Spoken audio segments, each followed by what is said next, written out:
Now am I audible?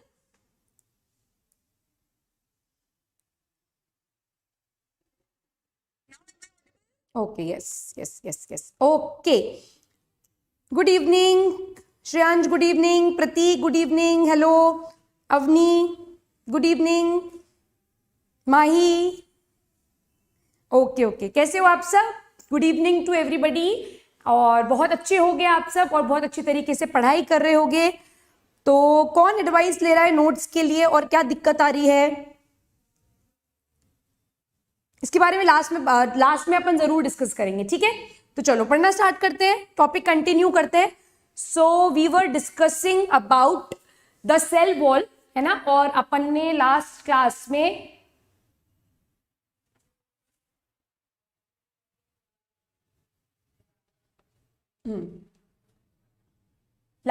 में अपन ने बात कर ली थी about gram staining and we were discussing about the cell wall composition of gram positive. यहां तक कोई डाउट है या आपने कोई बुक पढ़ी है तो आप मेरे से डाउट पूछ सकते हो. Ma'am books for NSCJS bio में बहुत बार बता चुकी हूं. बुक्स के बारे में मैं फिर एक बार बता देती हूं. आपको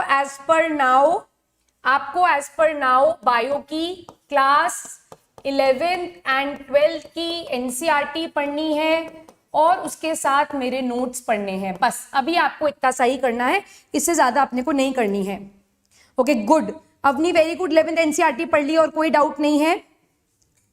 स्ट्रीम क्यों नहीं हो रही? I will definitely find out and I will definitely let you know कि ये अनअकैडमी के ऐप पर क्यों नहीं स्ट्रीम हो रही है. सो तब तक देखते हैं.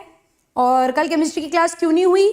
तो मैम इज नॉट वेल, इसलिए केमिस्ट्री की क्लास नहीं हुई. जैसे ही मैम ठीक हो जाएंगी the classes of chemistry would resume. ठीक है, करें start. Okay, so apart from this जो पेप्टिडोग्लाइकेन मैंने बताया था, इसके अलावा ग्राम पॉजिटिव में मेन कॉम्पोजिशन तो पेप्टिडोग्लाइकेन का ही है. और मैंने आपको बताया था कि जो सेल वॉल होती है ग्राम पॉजिटिव की वो सिंगल लेयर्ड होती है, मतलब सिर्फ पेप्टिडोग्लाइकेन की बनी हुई है और बहुत थिक होती है. और उस पेप्टिडोग्लाइकेन के साथ साथ इस ग्राम पॉजिटिव बैक्टीरिया की सेल वॉल में कुछ अमाउंट ऑफ लिपिड प्रेजेंट है, कुछ अमाउंट ऑफ प्रोटीन प्रेजेंट है और कुछ amount of non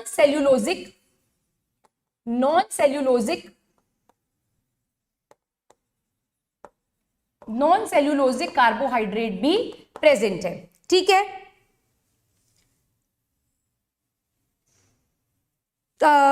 Mahi there is need of 11th class NCERT की बुक. वो आपको पढ़नी ही पड़ेगी, वो एक मस्ट बुक है ना.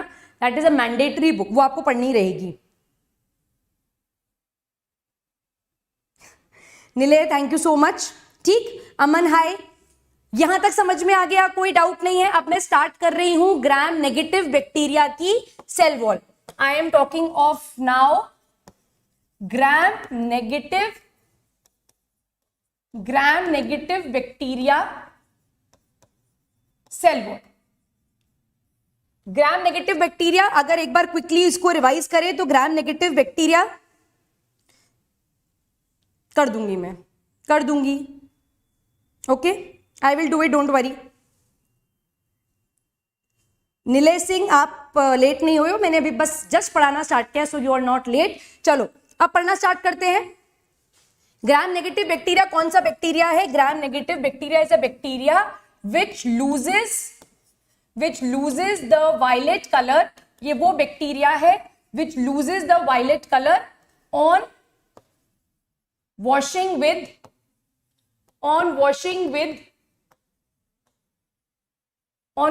with alcohol और एसीटोन या अल्कोहल डालने पर जो बैक्टीरिया अपना कलर लूज कर देता है, जो वायलेट कलर को लूज कर देता है, वो ग्राम नेगेटिव बैक्टीरिया होता है. और फिर उसके बाद वो एक काउंटर स्टेन लेता है, किसका? सैफरनिन डाई का. यहां तक मैं आपको बता चुकी थी. नाउ लेट अस टॉक कि इसका सेल वॉल कॉम्पोजिशन क्या है. What is the cell wall? What is the cell wall composition of gram negative bacteria? I hope gram positive और gram negative आपको समझ में आ गया है, चमक चुका है अच्छे से. अब सेल वॉल कॉम्पोजिशन देखते हैं ग्राम नेगेटिव बैक्टीरिया का। मैम नैग और नैम को डिस्कस नहीं करेंगे। नैग और नैम तो मैंने लास्ट क्लास में डिस्कस कर लिया था कि एन एसिटाइल ग्लूकासामीन और एन एसिटाइल म्यूरामिक एसिड जो है ये मोनोसैकेराइड है और इनकी रिपीटिंग यूनिट्स प्रेजेंट होती है बैक्टीरिया के सेल वॉल में and they are cross linked with polypeptide. इसके बियॉन्ड स्टेज 1 में पढ़ने की कोई जरूरत नहीं है। इसके बियॉन्ड ऑर्गेनिक केमिस्ट्री में भी इसका कोई क्वेश्चन नहीं आएगा और ना ही इसका कोई आपसे स्ट्रक्चर पूछेगा, सो डोंट वरी, ठीक है। ट्रूमेन लेना जरूरी नहीं है अमन, बिल्कुल भी जरूरी नहीं है, क्योंकि मैं आपको जितने भी नोट्स दे रही हूं ना वो ट्रूमेन और कैम्बल से ही बने हुए हैं। तो अगर आप नोट्स प्रॉपर्ली कर रहे हो और 11th एनसीईआरटी को फॉलो कर रहे हो तो आपको कोई भी बुक लेने की जरूरत नहीं है, ठीक है। अब ग्राम नेगेटिव बैक्टीरिया जो है उसकी सेल वॉल जो है इसके पास 2 लेयर्स प्रेजेंट है। इसके पास 2 लेयर्स प्रेजेंट है, एक है इसकी आउटर लेयर और एक है इसकी inner layer. Outer layer and inner layer. Outer layer जो है इसको आउटर मेम्ब्रेन भी कहा जाता है। This outer layer is also called as outer membrane and this outer layer और outer membrane is basically made up of lipopolysaccharide. ये किसकी बनी हुई है? ये लिपोपॉलीसैकेराइड की बनी हुई है। लिपोपॉलीसैकेराइड का मतलब लिपिड प्लस कार्बोहाइड्रेट की ये सेल वॉल जो है बनी हुई है। No voice? वॉइस नहीं आ रही है क्या? देविक आप अपने ऑडियो अपने डिवाइस की वॉइस एक बार इंक्रीज करो। हाँ मैं नोट्स डालूंगी, बिल्कुल आ रही है। देविक आप एक बार अपने डिवाइस की ऑडियो चेक करो क्योंकि आई थिंक आवाज आ रही है, ठीक है। और मैं डेफिनेटली 1-2 दिन में सारे नोट्स डाल दूंगी, ठीक है, सो डोंट वरी। और टेलीग्राम ग्रुप का लिंक भी मैं आपको दे दिया करूंगी, ठीक है। Okay, so the outer layer is called as outer membrane and it is called as lipopolysaccharide. इसको कहा जाता है लिपोपॉलीसैकेराइड और this is the characteristic feature of what? Gram negative bacteria. ये कैरेक्टरिस्टिक फीचर है ग्राम नेगेटिव बैक्टीरिया का। और ग्राम positive के केस में ये जो आउटर लेयर है या ये जो आउटर मेम्ब्रेन है जो कि बेसिकली लिपोपॉलीसैकेराइड की बनी हुई है, ये ग्राम पॉजिटिव के केस में नहीं होती। तो अब यहां पर क्या होता है, बात ध्यान से सुनो। यहां पर क्या होता है, जब आप this is the plasma membrane of bacteria, यहां ध्यान से देखना, फिर मैं इसका एक इमेज भी आपको दिखाऊंगी। This is the cell wall, ठीक है। अब इस सेल वॉल के बाहर ये इनर लेयर हो गई सेल वॉल की। अब इसके बाद यहां पर इस तरह से एक लिपोपॉलीसैकेराइड की लेयर भी होती है। Now when you give gram stain, जब हम यहां पर ग्राम स्टेन देते हैं तो ये ग्राम स्टेन जो है ये अंदर वाली पेप्टिडोग्लाइकेन तक तो पहुंच ही नहीं पाता। ये किसके साथ बाइंड कर जाता है? ये इस लिपोपॉलीसैकेराइड के साथ बाइंड कर जाता है। मैं वापस से रिपीट कर रही हूं, ध्यान से सुनो, इंपॉर्टेंट बात है ये। यहां पर क्या हो रहा है बेसिकली, क्योंकि ग्राम नेगेटिव बैक्टीरिया जो है उसकी सेल वॉल जो है वो 2 लेयर्स में डिवाइडेड है। एक है उसकी अंदर की लेयर और एक है उसकी बाहर वाली लेयर। जो बाहर वाली लेयर है, आउटर लेयर है, उसको हम आउटर मेम्ब्रेन भी बोलते हैं। और ये जो आउटर मेम्ब्रेन है ये किसकी बनी हुई होती है? ये बेसिकली बनी हुई होती है लिपोपॉलीसैकेराइड की, ठीक है। अब जब यहां पर आप ग्राम स्टेन डालते हो तो ये लिपोपॉलीसैकेराइड उस ग्राम स्टेन को ले लेती है और इस अंदर वाली इनर लेयर, ये जो इनर सेल वॉल लेयर है, इनर सेल वॉल लेयर वो है जो किसकी बनी हुई है? पेप्टिडोग्लाइकेन की बनी हुई है। उस पेप्टिडोग्लाइकेन तक उस ग्राम स्टेन को पहुंचने ही नहीं देती, ठीक। अब जब आप इस पर अल्कोहल या एसीटोन डालते हो तो ये अल्कोहल और एसीटोन के डालने से ये जो लिपोपॉलीसैकेराइड की लेयर है, जब आपने इसके ऊपर अल्कोहल या एसीटोन डाला तो ये जो लिपोपॉलीसैकेराइड की लेयर है ये उस अल्कोहल या एसीटोन में क्या हो जाती है? डिसॉल्व हो जाती है। इसीलिए ग्राम नेगेटिव बैक्टीरिया जो हैं वो अपने वायलेट कलर को लूज कर देते हैं और कलरलेस दिखते हैं। अब जब एक बार ये लेयर हट गई, एक बार ये लिपोपॉलीसैकेराइड की लेयर आपने एसीटोन या अल्कोहल से हटा दी, अब आपने जो काउंटर स्टेन डाला, that counter stain is taken by what? It is taken by the peptidoglycan. और अब वो बैक्टीरिया आपको कैसा दिखता है? ग्राम नेगेटिव दिखेगा। और वो ग्राम नेगेटिव कौन सा कलर लेगा? पिंक कलर लेगा। क्या यहां तक मेरी बात समझ में आई? क्या यहां तक मेरी बात समझ में आ गई? माही आ भी सकता है ना? आई एम नॉट श्योर कि आएगा कि नहीं आएगा। आएगा तो I will let you know. क्या ये बात क्लियर है? वेरी गुड अवनी, क्लियर है, एब्सोल्युटली क्लियर। अब ये जो इनर लेयर है, ये जो इनर लेयर है, ये इनर लेयर किसकी बनी हुई है? This is again made up of peptidoglycan. This is made up of peptidoglycan. और इस पेप्टिडोग्लाइकेन में क्या प्रेजेंट होगा? यहां पर प्रेजेंट होगा नैग और यहां पर प्रेजेंट होगा नैग। एग्जैक्टली वही। दैट मीन्स अगर हम ग्राम नेगेटिव और ग्राम पॉजिटिव को एक बार कंपेयर करें तो ग्राम नेगेटिव की सेल वॉल जो है वो दो लेयर में डिवाइडेड है, एक आउटर मेम्ब्रेन, एक इनर मेम्ब्रेन। आउटर मेम्ब्रेन जो है उसकी that is basically made up of lipopolysaccharide. उस लिपोपॉलीसैकेराइड के साथ साथ वहां पर लिपिड, प्रोटीन, अमीनो एसिड्स भी प्रेजेंट होंगे। बट अगर मैं प्रिंसिपल कॉन्स्टिट्यूएंट की बात करूं तो प्रिंसिपल कॉन्स्टिट्यूएंट कौन है? वहां पर लिपोपॉलीसैकेराइड है। ये लिपोपॉलीसैकेराइड ग्राम पॉजिटिव के केस में कंप्लीटली एब्सेंट है, क्योंकि ग्राम पॉजिटिव बैक्टीरिया की सेल वॉल सिंगल लेयर्ड है। सिंगल लेयर्ड मतलब वो सिर्फ और सिर्फ पेप्टिडोग्लाइकेन की बनी हुई है और उसमें लिपोपॉलीसैकेराइड नहीं है। ठीक। अब ग्राम नेगेटिव की इनर लेयर किसकी बनी हुई है? पेप्टिडोग्लाइकेन की। दैट मीन्स ग्राम नेगेटिव की इनर लेयर और ग्राम पॉजिटिव की सेल वॉल दोनों एक ही मटेरियल की बनी हुई हैं, दैट इज पेप्टिडोग्लाइकेन। और यही लिपोपॉलीसैकेराइड ग्राम नेगेटिव बैक्टीरिया के ग्राम स्टेन को ना रिटेन करने का मेन रीजन है। क्यों? जब हम ग्राम स्टेन डालते हैं तो ये ग्राम स्टेन बाइंड हो जाता है लिपोपॉलीसैकेराइड पर। जब हम इसके ऊपर अल्कोहल या एसीटोन डालते हैं तो ये लिपोपॉलीसैकेराइड की लेयर तो क्या होती है? हट जाती है। इसीलिए जो वायलेट कलर है वो लूज हो जाता है और फिर हम यहां पर एक काउंटर स्टेन डालते हैं, दैट इज सैफ्रेनिन, और फिर ग्राम नेगेटिव बैक्टीरिया पिंक कलर के दिखते हैं हमको माइक्रोस्कोप में। ठीक है, ठीक।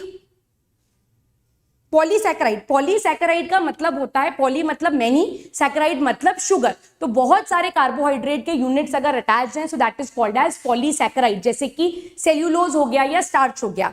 अब आपने लिखा पेप्टिडोग्लाइकेन, तो पेप्टिडो में प्रोटीन भी आ गया और ग्लाइकेन क्या होते हैं? रिपीटिंग मोनोसैकेराइड के यूनिट्स होते हैं। So that is the difference between peptidoglycan and polysaccharide. अच्छा ठीक है, मैं अचीवर जे आयुष, मैं इसके ऊपर जरूर एक वीडियो बना दूंगी। वायलेट कलर डालोगे तो वायलेट कलर आ जाएगा, बट वायलेट कलर फिर नहीं डालेंगे अपन इसके ऊपर, क्योंकि अपन इसको ऑलरेडी एक बार वायलेट कलर दे चुके हैं। तो अब अपन इसको क्या देंगे? अब अपन इसको काउंटर स्टेन देंगे। ठीक है। अच्छा मैंने क्या बोला समझ नहीं आया, इधर देखो।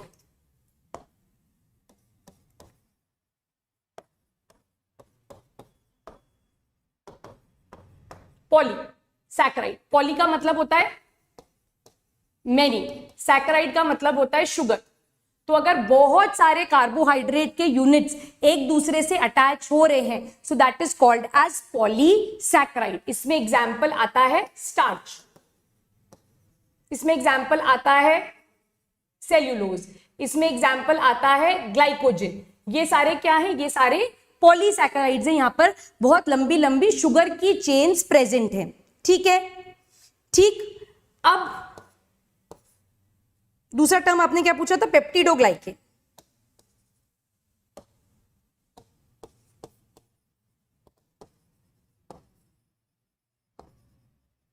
पेप्टिडोग्लाइकेन, यहां पर दो चीजें हैं। पहला वर्ड है ग्लाइकेन, दूसरा वर्ड यहां पर है पेप्टिडो।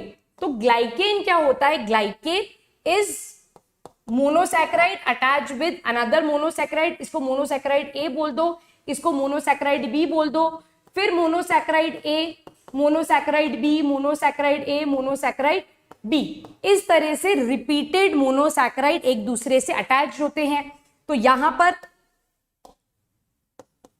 पर भी मोनोसैकेराइड ए, मोनोसैकेराइड बी, यहां पर मोनोसैकेराइड ए, मोनोसैकेराइड बी, मोनोसैकेराइड ए, मोनोसैकेराइड बी। अब ये आपस में किससे जुड़े हुए हैं? ये आपस में जुड़े हुए हैं by small polypeptides. They are cross linked with polypeptide, so that is the main difference between peptidoglycan and polysacharide. हाँ, रियल शुगर ही होता है, मोनोसैकेराइड मतलब। ओके, ये सेल की क्लास कम और बायोमोलिक्यूल्स की क्लास ज्यादा लग रही है मुझे। मोनोसैकेराइड, ध्यान से देखो, बिल्कुल बेसिक टर्म्स है। मोनो मतलब वन, सैकेराइड मतलब sugar.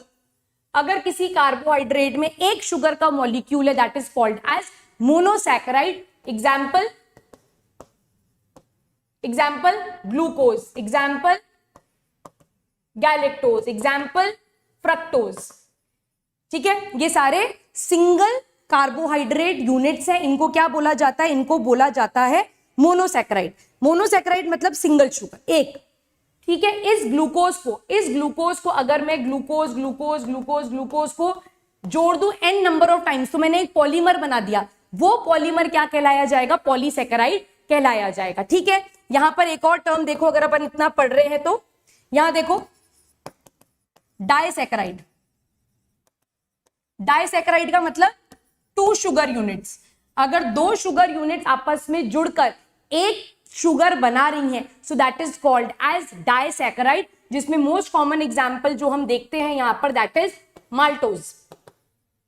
Maltose is glucose plus glucose.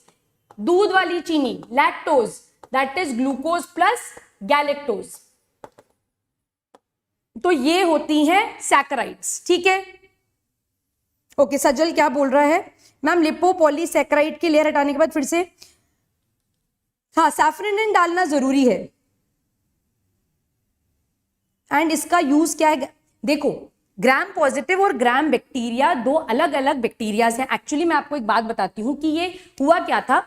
जब पुराने टाइम पर माइक्रो ऑर्गेनिजम्स के बारे में स्टडी हो रही थी, तो ऐसा देखा गया कि बहुत सारे इंडिविजुअल्स को ना जब खांसी होती है, कफ होती है, ठीक, तो कुछ खांसी जो है, कुछ कफ जो है, वो अपने आप बिना किसी ट्रीटमेंट के 3 से 4 दिन में ठीक हो जाती है। ठीक, पर कुछ पेशेंट्स की कफ जो होती है वो बहुत लंबे टाइम तक चलती है, 10 से 15 दिन तक चलती है, और उनको आपको एंटीबायोटिक की स्ट्रॉन्ग डोजेज देनी पड़ती है। वेयरएज इसी कफ को अगर अपन टीबी की कफ से कंपेयर करें, तो ट्यूबरक्लोसिस में जो कफिंग होती है, या ट्यूबरक्लोसिस का जब हमको इन्फेक्शन होता है, तो उसकी मेडिसिन जो है वो 9 मंथ्स तक लेनी पड़ती हैं। तो सबका पॉजिटिव ऑर्गेनिज्म अगर बैक्टीरिया है, तो इस बैक्टीरिया की पैथोजेनिक पावर जो है, पैथोजेनिक पावर का मतलब है उसकी डिजीज कॉजिंग कैपेसिटी जो है वो वेरी कर रही है। आप भी अग्री करोगे, कई बार आपको फीवर होता है, कई बार आपको खांसी होती है, वो 2 या 3 दिन में अपने आप ही ठीक हो जाती है। पर कई बार आपको मेडिसिन लेनी पड़ती हैं, फिर आप डॉक्टर के पास जाते हो, वो एंटीबायोटिक स्टार्ट करता है और वो ट्रीटमेंट लंबा चलता है। पॉजिटिव ऑर्गेनिज्म सबका बैक्टीरिया ही है, बट उसकी पैथोजेनिक पावर में या फिर उसकी जो विरुलेंट पावर है उसमें क्या होता है, डिफरेंस होता है। तब उसके बेसिस पर, जैसे मुझे खांसी हुई है और किसको ले लूं, सजल को ले लेती हूँ, सजल को भी खांसी हुई है, ठीक है, सजल को भी खांसी हुई, मुझे भी खांसी हुई। अब पैथोलॉजिस्ट जो है, जो डॉक्टर है, वो ये देखना चाहता है कि मुझे जिस बैक्टीरिया ने इन्फेक्ट किया है और सजल को जिस बैक्टीरिया ने इन्फेक्ट किया है उसमें क्या फर्क है। तो सैंपल्स निकाले जाएंगे, है ना, थ्रोट स्वैब निकाला जाएगा। जैसे कोविड के टाइम में नाक में ऐसे स्वैब डाला जाता था, थ्रोट में स्वैब डाला जाता था, तो एग्जैक्टली उसी तरीके से सैंपल्स को निकाला जाता है और स्टडी किया जाता है। जब स्टडी किया गया तो क्रिश्चियन ग्राम ने देखा कि 2 पेशेंट से जो बैक्टीरियल सैंपल उसने निकाला था, उसकी सेल वॉल का कॉम्पोजिशन डिफरेंट था, और इसीलिए उनकी पैथोजेनिक पावर जो थी, उनकी जो डिजीज कॉजिंग कैपेसिटी जो थी, वो कैसी थी, वो अलग अलग थी। तो इसके हिसाब से ग्राम पॉजिटिव और ग्राम नेगेटिव बैक्टीरिया को ढूंढा गया, या उनके बारे में हमको पता चला। क्या ये पॉइंट क्लियर है? वेटेज ऑफ सेल, वेटेज काफी है, ठीक है। इससे जैसे अगर मैं लास्ट ईयर की बात करूं स्टूडेंट, तो लास्ट ईयर अराउंड 3 से 4 क्वेश्चन सेल चैप्टर से आए थे, तो इसकी वेटेज काफी है, ये इंपॉर्टेंट चैप्टर है। यहां तक कोई डाउट है? Is it clear to you? Any doubt up till here? Any doubt up till here? सब कुछ क्लियर है? अब यहां पर देखो, मैंने आपको क्या बताया, ग्राम पॉजिटिव बैक्टीरिया जो है उसके में पेप्टिडोग्लाइकेन के साथ साथ लिपिड, प्रोटीन और नॉन सेल्यूलोजिक कार्बोहाइड्रेट भी प्रेजेंट है। तो अगर मैं ग्राम नेगेटिव की बात करूं, तो ग्राम नेगेटिव बैक्टीरिया की जो पेप्टिडोग्लाइकेन वाली लेयर है, वहां पर भी ये लिपिड, प्रोटीन और नॉन सेल्यूलोजिक कार्बोहाइड्रेट प्रेजेंट होंगे। क्लियर? क्लियर? क्लियर है? So this you can see, this is the diagrammatic representation, right? So this is of gram positive bacteria. आप देखो ये पेरीप्लाज्मिक स्पेस है, अपन ने डिस्कस किया था। निलय मैं अभी आपको बता रही हूं टिकोइक एसिड क्या करता है। Periplasmic space is the space between, it is the space between cell wall and plasma membrane. अब यहां पर देखो, this is the cell wall which is made up of what? Which is made up of peptidoglycan. ये किसकी बनी हुई है? ये पेप्टिडोग्लाइकेन की बनी हुई है। बस ये एक सिंगल लेयर ही है, एक ही लेयर है, यहां पर मल्टीपल लेयर प्रेजेंट नहीं है। all these units together of peptidoglycan is making one single cell wall. इसके बाहर कोई भी लेयर प्रेजेंट नहीं है। whereas आप इसको यहां पर कंपेयर करो, this layer which I am marking, this is of peptidoglycan. तो अगर मैं आपसे पूछूं कि ग्राम पॉजिटिव या ग्राम नेगेटिव को अगर मैं कंपेयर करूं तो किसकी इनर लेयर ज्यादा थिक है, सो डेफिनेटली यहां पर हमको क्लियरली दिख रहा है कि ग्राम पॉजिटिव बैक्टीरिया जो है, जो ग्राम पॉजिटिव बैक्टीरिया है उसकी cell wall is more thick, उसकी सेल वॉल जो है वो ज्यादा थिक है। श्रेयांश क्या बोल रहे हो आप? मैम सेल वॉल तो सिर्फ प्लांट्स, नहीं, आपने शायद मेरी क्लास लेट ज्वाइन करी है। सेल वॉल जो है it is seen in bacteria, it is seen in fungi and it is also seen in plants and it is also seen in few organisms which are included in kingdom protista. वहां पर भी होती है, मैं इस point को एक बार लिख दूंगी, ठीक है, डोंट वरी, ठीक है। अपन डाल सकते हैं स्टेन क्रिस्टल वायलेट, पर अपन डिफरेंशिएट करना चाहते हैं, अपन उसकी प्रॉपर्टीज को अलग अलग देखना चाहते हैं। अल्कोहल और एसीटोन डालने से उसकी लिपोपॉलीसैकेराइड हट गई, दैट मीन्स उसने ग्राम स्टेन को रिटेन नहीं करा, तो क्रिश्चियन ग्राम ने उसके ऊपर काउंटर स्टेन डाल दिया उसको स्टडी करने के लिए। तो उसी मेथड को हमने क्या करा, उसी मेथड को हमने अडॉप्ट कर लिया, ठीक है, पहली बात। दूसरी बात, जो ग्राम नेगेटिव बैक्टीरिया है, आप यहां पर देखो, ग्राम नेगेटिव बैक्टीरिया जो है उसकी इनर लेयर जो है वो बहुत थिन है, तो वो प्रॉपरली ग्राम स्टेन को नहीं लेती है। तो प्रॉपर स्टेनिंग जो हो रही है वो किसकी मदद से हो रही है? प्रॉपर स्टेनिंग जो है वो सैफ्रनिन की मदद से हो रही है। क्लियर? तो एक पॉइंट तो यहां पर अपन ने क्लियरली लिख दिया कि ग्राम पॉजिटिव बैक्टीरिया की जो सेल वॉल है वो ज्यादा थिक है। क्लियर? अब यहां पर देखो इंपॉर्टेंट बात, यहां देखो, ये तो हो गई पेप्टिडोग्लाइकेन की लेयर। इसके बाद ये वाली लेयर जो है वो किसकी है? आउटर मेम्ब्रेन है, और किसकी बनी हुई है? ये लिपोपॉलीसैकेराइड की बनी हुई है। ये किसकी बनी हुई है? It is made up of lipopolysaccharide. Lipopolysaccharide का मतलब है यहां पर दो चीजें हैं, lipid as well as carbohydrates.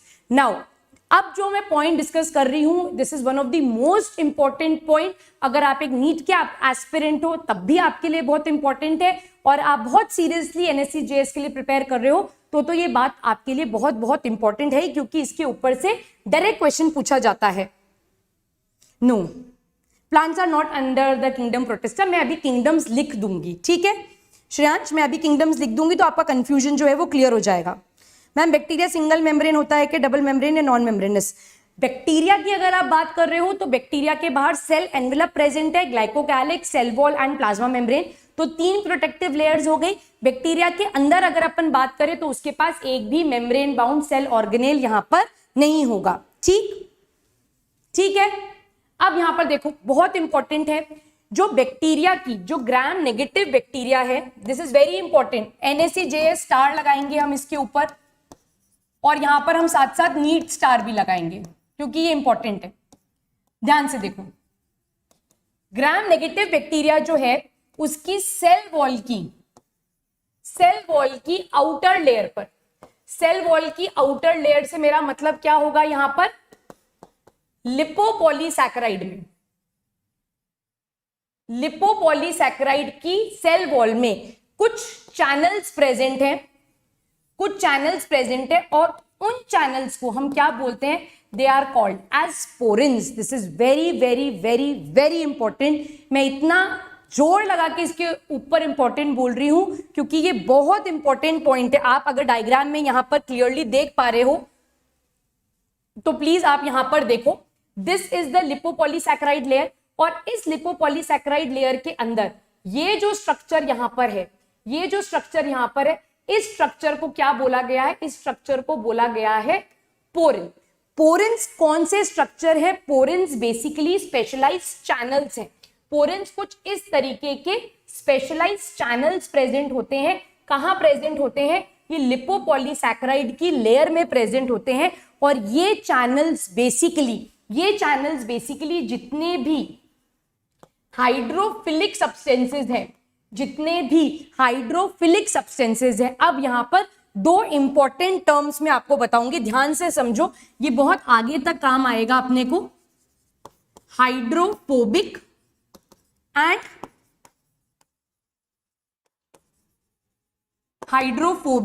Hydrophilic, ठीक है।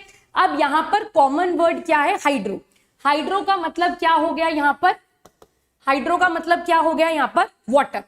अब यहां देखो फोबिक, फोबिक वर्ड का मतलब होता है हेटिंग, ठीक है, और फिलिक वर्ड का मतलब होता है लविंग। सो हाइड्रोफिलिक का मतलब हुआ वाटर लविंग और हाइड्रोफोबिक का मतलब हुआ वाटर हेटिंग। तो जितने भी वाटर लविंग सब्सटेंसेस हैं, ऐसे सब्सटेंसेस जो वाटर में डिसॉल्व हो जाते हैं, उनका ट्रांसपोर्टेशन किसकी मदद से होता है, उनका ट्रांसपोर्टेशन इन पोरेंस की वजह से होता है। क्यों होता है, ध्यान से सुनो, क्योंकि जो सेल वॉल की आउटर पार्ट है, ग्राम नेगेटिव बैक्टीरिया में सेल वॉल का जो आउटर मोस्ट पार्ट है वो लिपोपॉलीसैकेराइड का बना हुआ है, वहां पर लिपिड्स प्रेजेंट है। लिपिड मतलब फैट प्रेजेंट है, और फैट जो होता है वो कभी भी वाटर सॉल्यूबल चीजों को, जो चीजें पानी में घुल जाती हैं, उनको कभी भी अपने थ्रू जाने नहीं देगा। तो जितने भी वाटर सॉल्यूबल सब्सटेंसेस हैं, उनका ट्रांसपोर्टेशन जो है वो कहां से होगा, वो इन स्पेशलाइज्ड चैनल से होगा। और इन स्पेशलाइज्ड चैनल्स को हम क्या बोलते हैं, they are called as porins. Porins is a characteristic feature of gram negative bacteria. It is a characteristic feature of mitochondria, and it is a characteristic feature of chloroplast. ये इन जगह पर आपको मिलेगा और यहां से एक डायरेक्ट क्वेश्चन बन जाता है NSCJS का कि पोरेंस जो हैं they are seen mainly in gram negative bacteria, seen in case of mitochondria, seen in case of chloroplast. ठीक, यहां तक कोई डाउट? हाँ, धीमंत क्या रिपीट करूं, अवनी क्या रिपीट करूं, मुझे बता दो एक बार। I will repeat it one more time, let me know क्या रिपीट करना है। Hydrophilic and hydrophobic, okay, I will repeat it, don't worry, धीरे धीरे पढ़ेंगे। टर्म्स को समझना बहुत जरूरी है, बेसिक चैप्टर है बायोलॉजी का, तो यहीं से अगर अपन टर्म समझ लेंगे तो आगे जब अपन थोड़ा स्पीड में पढ़ेंगे तो मैं डायरेक्ट टर्म्स बोलूंगी तो आपको सब कुछ समझ में आ जाएगा। आई will repeat it one more time, don't worry.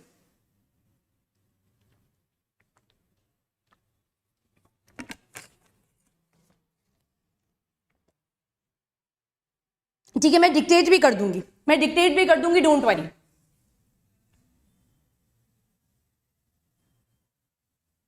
यहां लिख दूं ऊपर,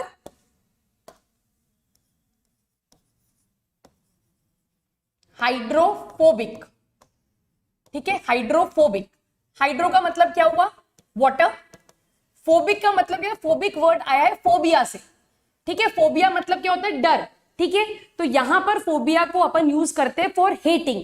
तो ऐसी चीजें जो वाटर हेटिंग है, जो वाटर को पसंद नहीं करती है, तो वो अपने थ्रू कभी भी वाटर सॉल्यूबल चीजों को पास नहीं होने देगी। जैसे ग्लूकोज हो गया, जैसे अमीनो एसिड्स हो गए, ऐसे बहुत सारे जो वाटर सॉल्यूबल चीजें हैं वो कभी भी हाइड्रोफोबिक पार्ट से ट्रैवल नहीं कर पाएंगी। तो ग्राम नेगेटिव बैक्टीरिया की ये जो आउटर लेयर है, ये किसकी बनी हुई है, ये बनी हुई है लिपोपॉलीसैकेराइड की। तो यहां पर क्या प्रेजेंट है, लिपिड प्रेजेंट है। और लिपिड जो है वो कभी भी वाटर सॉल्यूबल चीजों को अपने थ्रू नहीं आने देगा। क्यों नहीं आने देगा? क्योंकि ये कैसा है, ये खुद हाइड्रोफोबिक है, ये वाटर को अपने से दूर भगाएगा। ठीक है, ठीक। नेक्स्ट टर्म देखो, नेक्स्ट टर्म देखो, हाइड्रोफिलिक। तो हाइड्रो का मतलब वापस से हुआ वाटर, फिलिक का मतलब हुआ लविंग। तो जितनी भी वाटर लविंग सब्सटेंसेस है, दैट मींस जो पानी में डिसॉल्व हो जाएंगे वो क्या कहलाए जाएंगे, वो वाटर लविंग कहलाए जाएंगे। तो अब इस सेल वॉल के थ्रू सब्सटेंसेस तो मूव करेंगे, तो जितने भी हाइड्रोफोबिक हैं, जो वाटर हेटिंग है, जो वाटर को रिपेल करते हैं, वो तो डायरेक्टली ट्रैवल कर जाएंगे। वो तो क्या करेंगे, डायरेक्टली ट्रैवल कर जाएंगे, उनको तो कोई दिक्कत नहीं है। पर जितनी भी वाटर सॉल्यूबल सब्सटेंसेस हैं उनको प्रॉब्लम आएगी। तो उन वाटर सॉल्यूबल सब्सटेंसेस के ट्रांसपोर्टेशन के लिए या मूवमेंट के लिए यहां पर स्पेशलाइज्ड चैनल्स प्रेजेंट है। और उन स्पेशलाइज्ड चैनल्स को हम क्या बोल रहे हैं, दे आर कॉल्ड एज पोरेंस। इनको क्या कहा जा रहा है, दे आर कॉल्ड एज पोरेंस। और ये पोरेंस ग्राम नेगेटिव बैक्टीरिया में तो प्रेजेंट है ही है, साथ साथ में ये माइटोकॉन्ड्रिया में भी प्रेजेंट है। They are present in mitochondria and they are also present in plastid. ठीक है, plastid, chloroplast is a type of plastid. ठीक है, ठीक है, मैं डिक्टेट करूं सजल? हाइड्रोफोबिक, हाइड्रोफिलिक क्लियर है या उसमें कोई डाउट है? क्लियर है? नीले चमक रहा है, दो नीले हैं मेरी क्लास में, एक नीले सिंह है और दूसरा कौन है, दूसरा भी नीले ही है, कोई नाम याद नहीं आ रहा मुझे। नहीं, चिरांश, ग्राम पॉजिटिव में भी स्पेशलाइज्ड चैनल्स प्रेजेंट होते हैं। ठीक है, बट पोरेंस की अगर अपन बात करें तो पोरेंस जो है वो ग्राम नेगेटिव का एक कैरेक्टरिस्टिक फीचर है। हाइड्रोफोबिक, हाइड्रोफिलिक क्लियर है, इसमें तो कोई डाउट नहीं है ना? ठीक, क्लियर है ये। और एक और चीज जो है, ग्राम पॉजिटिव के केस में आउटर लेयर जो है वो लिपोपॉलीसैकेराइड की होती ही नहीं है। वहां पर क्या प्रेजेंट है, पेप्टिडोग्लाइकेन ही प्रेजेंट है। तो आउटर मोस्ट लेयर में तो कोई दिक्कत उसे वैसे भी नहीं आएगी। ठीक, ठीक है, प्रतीक नीले, ओके, ठीक है। सजल, पोरेंस वाला पार्ट क्लियर है? हाइड्रोफिलिक में कैसे हेल्प करेगा, क्योंकि जितनी भी वाटर सॉल्यूबल सब्सटेंसेस होंगे वो इस चैनल के थ्रू निकल जाएंगे, इस चैनल के थ्रू, एक स्पेशलाइज्ड चैनल, एक खुफिया रास्ता मान लो, इससे निकल जाएंगे। ठीक है, ओके, चले आगे। Now let us differentiate between gram positive and gram negative bacteria. This is important, ये इंपॉर्टेंट है, आप इसका एक स्क्रीनशॉट ले लेना और यहीं पर मैं आपको समझा दूंगी नीले कि टिकोइक एसिड क्या करता है। Right, cell wall, gram positive bacteria की अगर बात करें तो सिंगल लेयर्ड है, स्मूथ सेल वॉल है, क्लियर है एकदम। यहां पर डबल लेयर्ड है और वेवी है, वेवी मतलब इस तरह से है। ठीक, सेल वॉल की थिकनेस अपन ने डिस्कस कर लिया। सेल वॉल की जो थिकनेस है वो ग्राम पॉजिटिव बैक्टीरिया की ज्यादा है और ग्राम नेगेटिव बैक्टीरिया की सेल वॉल की थिकनेस जो है वो कम है। पेप्टिडोग्लाइकेन की बात करें, it is a thick layer, can also be multiple layered. ये अपन ने डायग्राम में देखा कि पेप्टिडोग्लाइकेन जो है वो काफी सारी लेयर्स में भी प्रेजेंट हो सकती है। तो जितनी ज्यादा पेप्टिडोग्लाइकेन की लेयर उतनी ही थिक हो जाएगी सेल वॉल। यहां पर सिंगल लेयर का मतलब ये नहीं है बच्चों कि पेप्टिडोग्लाइकेन की एक ही लेयर प्रेजेंट होगी। यहां पर सिंगल लेयर का मतलब है that the cell wall of gram positive bacteria, ध्यान से सुनना मेरी बात, मैं रिपीट कर रही हूं, यहां पर ग्राम पॉजिटिव के केस में सिंगल लेयर का मतलब ये नहीं है कि पेप्टिडोग्लाइकेन की एक ही लेयर प्रेजेंट है। यहां पर मतलब है कि ग्राम पॉजिटिव बैक्टीरिया की जो सेल वॉल है वो आउटर और इनर में डिफरेंशिएटेड नहीं है, दो सेपरेट लेयर्स प्रेजेंट नहीं है। क्या ये पॉइंट सबको क्लियर हुआ है? पोरेंस वाला मैं डिक्टेट कर दूंगी, ठीक है? ठीक है, हाँ नीले, ये जो हाइड्रोफोबिक का मूवमेंट और हाइड्रोफिलिक का जो मूवमेंट है ना, ये अपन प्लाज्मा मेम्ब्रेन देखेंगे ना, जब वहां पर अपन फैसिलिटेटेड डिफ्यूजन देखेंगे, जब अपन वहां पर चैनल मीडिएटेड देखेंगे, वहां पर आपको ये चीज क्लियरली समझ में आ जाएगी, क्योंकि प्लाज्मा मेम्ब्रेन भी किसकी बनी हुई होती है, वो भी बेसिकली लिपिड बाइलेयर ही है। तो ये वाला पॉइंट अपन वहां समझेंगे। और सजल में जो चमक गया सजल को भी, अवनी क्या रिपीट करना है? अच्छा मैं रिपीट करती हूँ, मैं समझ गई आप क्या बोल रहे हो। ग्राम पॉजिटिव में सिंगल लेयर का मतलब ये नहीं है कि एक ही लेयर प्रेजेंट होगी पेप्टिडोग्लाइकेन की, ठीक है, ये इसका मतलब नहीं है, ठीक है, ये इसका मतलब नहीं है। By single layer it is meaning that gram positive bacteria की जो सेल वॉल है वो आउटर और इनर लेयर में डिफरेंशिएटेड नहीं है, वहां पर एक सिंगल लेयर ही प्रेजेंट है, और वो सिंगल लेयर जो है वो पेप्टिडोग्लाइकेन की बनी हुई है। अब पेप्टिडोग्लाइकेन के जो मॉलिक्यूल्स हैं वो 1 layer, 2 layer, 3 layer, 4 layer, 10 layer, 12 layer, कितने भी लेयर हो सकते हैं, पर वो सारे किसके बने हुए होंगे? वो सारे के सारे पेप्टिडोग्लाइकेन के ही बने हुए होंगे, ठीक है। सजल मैं डिक्टेट कर दूंगी, डोंट वरी। कंसेप्ट चमक गया, सबको कंसेप्ट चमक रहे हैं, वेरी गुड, ठीक। यहां पर क्या है? It is thin layer and it is often single layered, मतलब ग्राम नेगेटिव के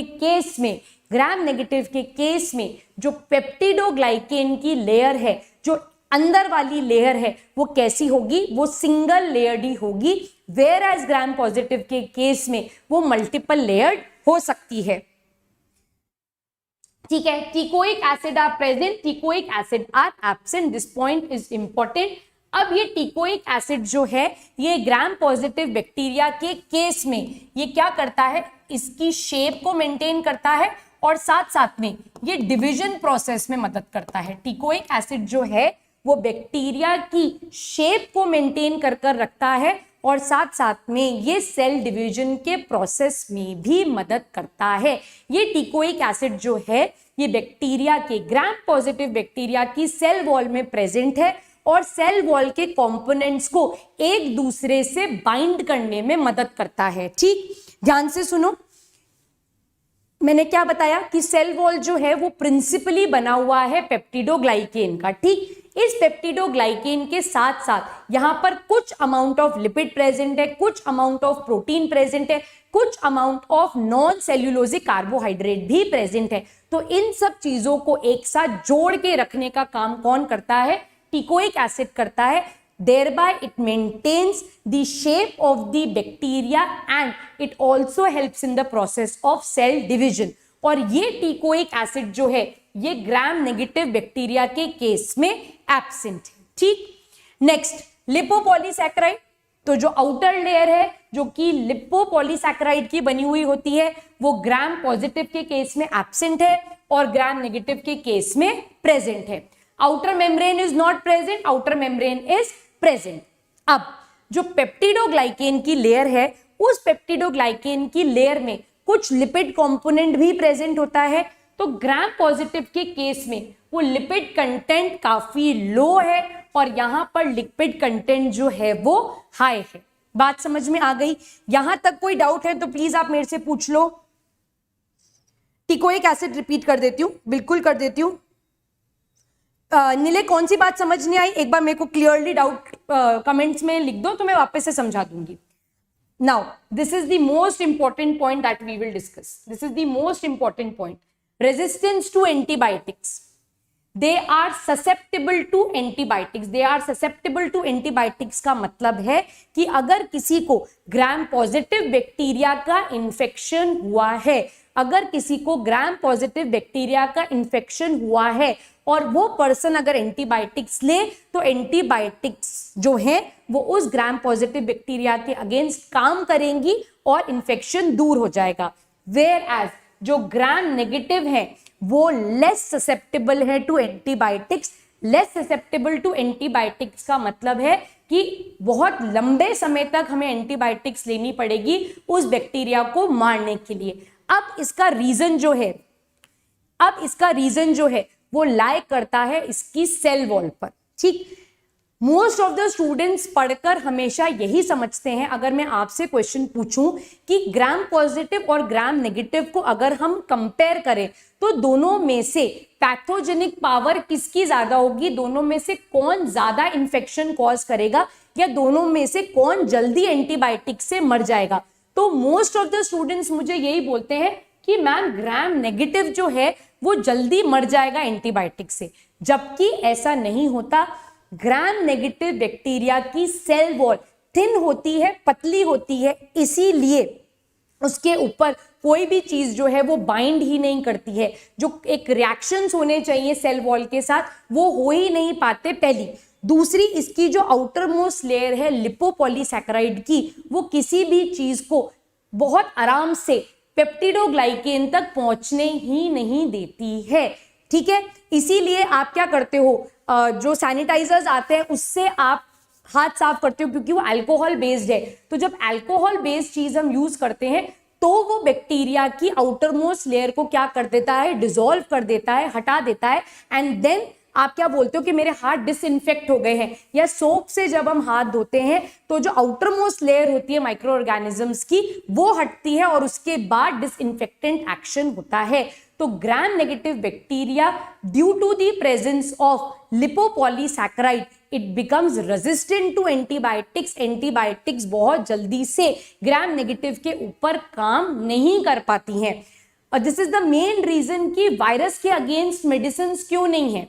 अगर वायरस के अगेंस्ट मेडिसिन बन जाए तो HIV का ट्रीटमेंट इजी हो जाए, या कोविड का ट्रीटमेंट इतना डिफिकल्ट क्यों था, बिकॉज एंटीवायरल ड्रग्स जो हैं, जो वायरस को मारने के काम में आती हैं, वो इतनी स्ट्रॉन्ग पोटेंट मेडिसिन नहीं है, क्योंकि वायरस के पास मेम्ब्रेन ही नहीं है। तो जिसकी मेम्ब्रेन जितनी पतली है या जिसके पास मेम्ब्रेन नहीं है उसको किल करना बहुत ज्यादा डिफिकल्ट होता है, क्योंकि आप टारगेट किसको करोगे, आपके पास कोई टारगेट एरिया ही नहीं है, इसीलिए उनको मारना जो होता है वो काफी डिफिकल्ट होता है। सो ये पॉइंट आप दिमाग में एकदम क्लियरली सेट कर लेना, क्योंकि ग्राम पॉजिटिव बैक्टीरिया की सेल वॉल थिक होती है, इसीलिए it is more susceptible to antibiotics. उन बैक्टीरिया को एंटीबायोटिक से मारना जो है वो इजी है in comparison to gram negative bacteria.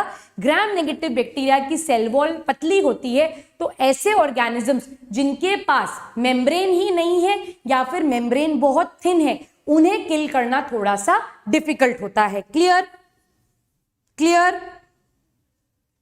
Teichoic acid में एक बार एक्सप्लेन कर दूंगी, और वो रेजिस्टेंस भी करते वैसे भी जल्दी नहीं। हाँ बिल्कुल, न्यूक्लियस से मार सकते हैं बेटा, पर एक तो बैक्टीरिया में न्यूक्लियस नहीं है ना, सबसे पहली बात। उसके पास न्यूक्लियोइड है, उसके पास ट्रू न्यूक्लियस नहीं है। और आप अंदर तक तो तब पहुंचोगे ना जब आप बाहर की मेम्ब्रेन को क्रॉस करोगे। जब आप बाहर की मेम्ब्रेन से ही बाइंड नहीं कर पा रहे हो तो अंदर आप घुसोगे कैसे, तो अंदर घुसना डिफिकल्ट हो जाएगा। इसीलिए नॉन मेम्ब्रेन ऑर्गेनिज्म और ऐसे ऑर्गेनिज्म जिनकी मेम्ब्रेन थिन होती है उनको किल करना थोड़ा सा डिफिकल्ट होता है। ठीक है, क्लियर। अच्छा, अब मैं टिकोइक एसिड एक बार एक्सप्लेन कर देती हूँ, सजल का डाउट है। टिकोइक एसिड जो है ये ग्राम पॉजिटिव बैक्टीरिया की सेल वॉल में प्रेजेंट होता है, और ये सेल वॉल में प्रेजेंट होने के साथ मेन काम क्या करता है, ये बैक्टीरिया की शेप को मेंटेन करके रखता है, और साथ साथ में ये सेल डिवीजन के प्रोसेस में भी मदद करता है। इट होल्ड्स दी, मैं डिक्टेट कर रही हूं आप लिख लो, it holds the content of the cell wall together. ये सारी चीजों को एक साथ क्या करके रखता है, बाइंड कर कर रखता है। Clear.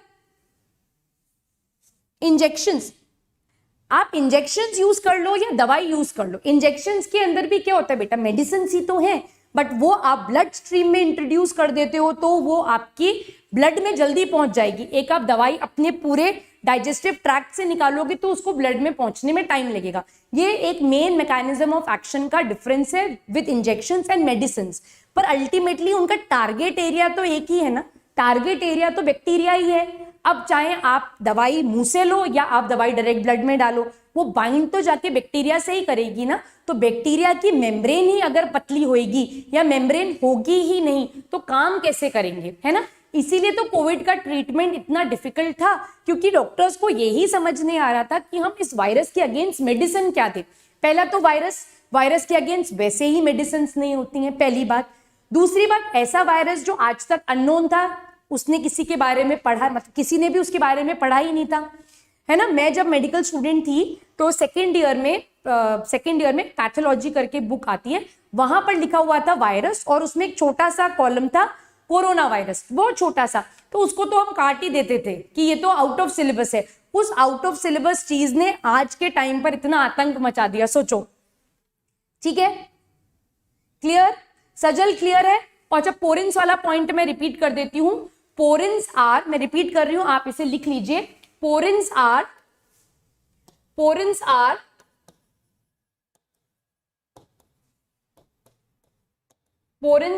specialized channels, porins are specialized channels present in the cell wall of gram negative bacteria. They are present in gram negative bacteria and they allow the movement of hydrophilic substances. They allow the movement of hydrophilic substances. Clear? अब चमक गया, सबको चमक गया। सब अपने पास एक lamp रख लिया करो, चमक जाए तो उसको ऑन कर दिया करो। तो यहां पर मैं सेल वॉल के टॉपिक को फिनिश करती हूं। एनएसएस के पॉइंट ऑफ व्यू से बात करूं स्टूडेंट्स, तो ये एक्सट्रीमली इंपॉर्टेंट है। क्विकली मैं 2 मिनट के अंदर आपको इसका एक पूरा रिव्यू दे देती हूं। आप भी बुक्स कॉपीज बंद कर याद करने की कोशिश करो। सजल को भी चमक गया।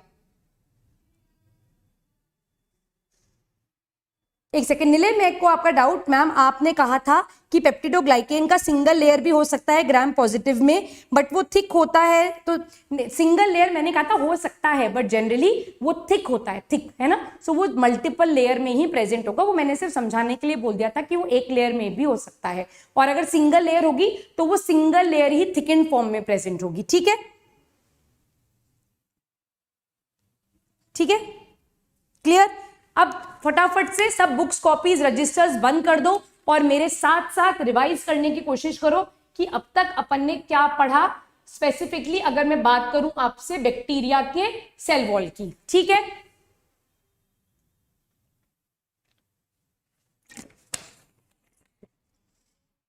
रेडी हो? अगर सब रेडी हो तो थम्स अप दे दो मुझे कि मैम हम सब रिवाइज करने के लिए बिल्कुल तैयार हैं। हाँ, तीनों लेक्चर के नोट अपलोड करूंगी, डोंट वरी, तीनों लेक्चर के नोट्स अपलोड करूंगी। चलो फटाफट से मुझे एक थम्स अप दे दो, फटाफट से दे दो कि मैम हम रेडी है रिवीजन करने के लिए। तो फटाफट से फिर रिवीजन करते हैं। हाँ, वेरी गुड, चलो चलो चलो। So cell wall of the bacteria, ये सेल एनवेलप का एक पार्ट है। सेल एनवेलप में सबसे बाहर की लेयर ग्लाइकोकैलिक्स थी। ग्लाइकोकैलिक्स बैक्टीरिया में हो भी सकती है, नहीं भी हो सकती, बट सेल वॉल जो है सिर्फ माइकोप्लाज्मा को छोड़कर जितने भी बैक्टीरिया हैं उन सबके पास क्या प्रेजेंट होगी? सेल वॉल जरूर प्रेजेंट होगी। नाउ सेल वॉल की कॉम्पोजिशन के बेस पर बैक्टीरिया जो हैं वो 2 टाइप्स में क्लासिफाइड हैं, ग्राम positive bacteria and gram negative bacteria. ये जो ग्राम स्टेनिंग है, it was developed by a scientist Christian ग्राम। उसने डिटेल में समझा था और सेल वॉल के कॉम्पोजिशन के डिफरेंस के हिसाब से उसने 2 टाइप के बैक्टीरिया बताए थे, ग्राम पॉजिटिव और ग्राम नेगेटिव। तो ग्राम स्टेनिंग को डिस्कस करते हैं। आई होप आप मेरे साथ साथ रिवाइज कर रहे हैं। ग्राम स्टेनिंग के केस में क्या होता है, हम बैक्टीरिया के सैंपल्स लेते हैं, उसको स्लाइड पर डालते हैं, उन्हें हीट फिक्स करते हैं। हीट फिक्स करने से बैक्टीरिया जो है वो मर जाता है, स्लाइड पर प्रॉपर्ली चिपक जाता है और बहुत प्रॉपर्ली स्टेन को लेता है। हीट फिक्स करने के बाद हम उस पर ड्रॉप्स डालते हैं क्रिस्टल वायलेट की। क्रिस्टल वायलेट के बाद हम उसके ऊपर डालते हैं ग्राम्स आयोडीन। ग्राम्स आयोडीन डालने के बाद हम उसे माइक्रोस्कोप में देखते हैं और दोनों ही सैंपल्स हमको वायलेट कलर के दिखते हैं।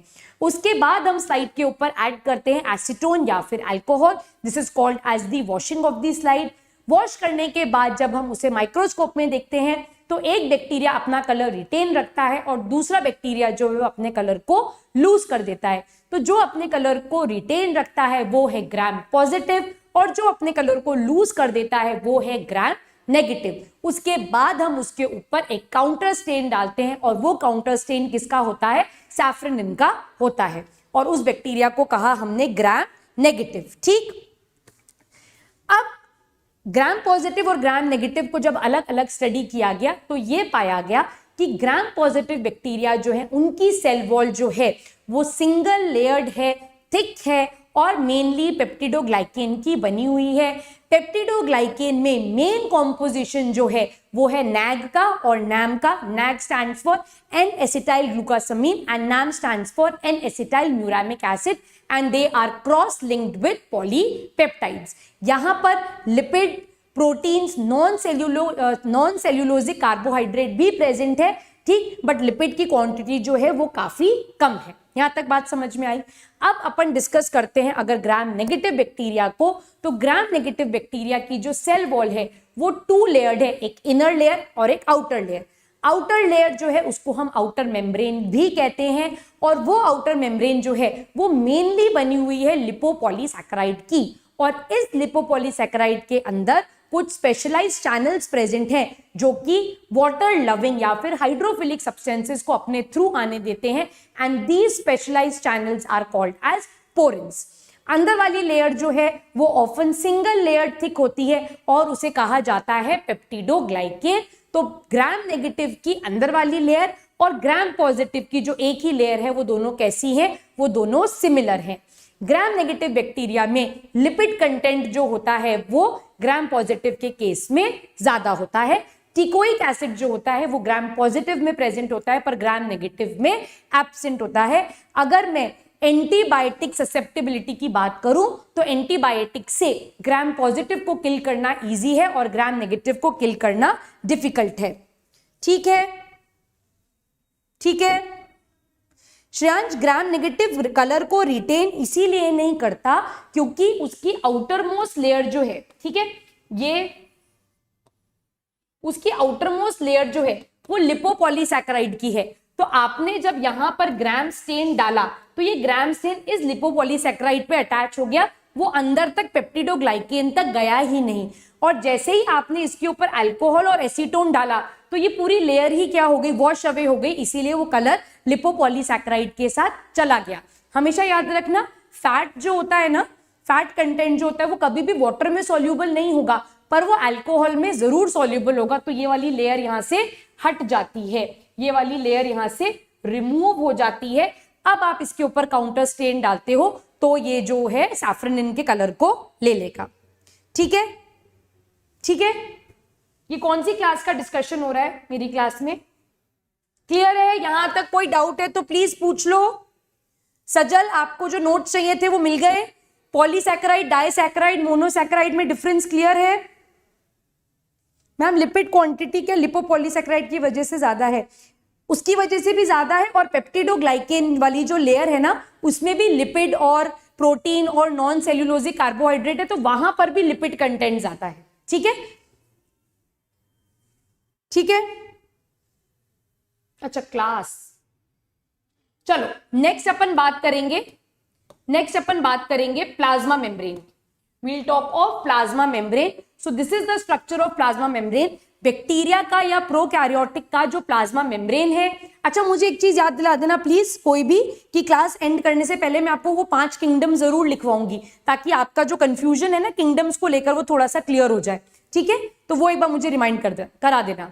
प्लाज्मा मेम्ब्रेन का जो स्ट्रक्चर है, चाहे वो प्रोकैरियोट्स का हो चाहे वो यूकैरियोट्स का हो, वो सिमिलर ही है। तो इस प्लाज्मा मेम्ब्रेन का जो डिटेल्ड स्ट्रक्चर है which is called as the fluid mosaic model of the plasma membrane that was proposed by Singer and Nicolson, वो मैं आपको यूकैरियोट्स के साथ पढ़ाऊंगी। यहां पर सिर्फ एक इंट्रोडक्शन दूंगी आपको कि ताकि आपको समझ में आ जाए कि प्लाज्मा मेम्ब्रेन बेसिकली है क्या। सो प्लाज्मा मेम्ब्रेन जो है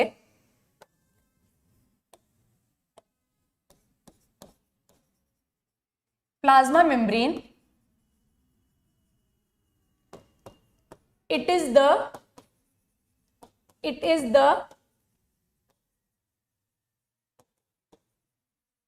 the innermost layer of the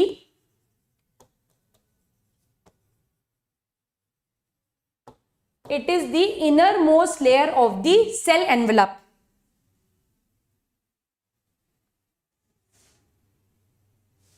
सजल मैं भी पढ़ाऊंगी, जब मैं 5 किंगडम्स पर आऊंगी, जब मैं क्लासिफिकेशन वाले चैप्टर पे आऊंगी, तो मैं भी बहुत डिटेल में ही आपको पढ़ाऊंगी। उतना डिटेल में मैं आपको पढ़ाऊंगी जितना आपको NECJS लेवल तक के लिए चाहिए। मैंने सेल चैप्टर से स्टार्ट किया है, ठीक है, don't worry.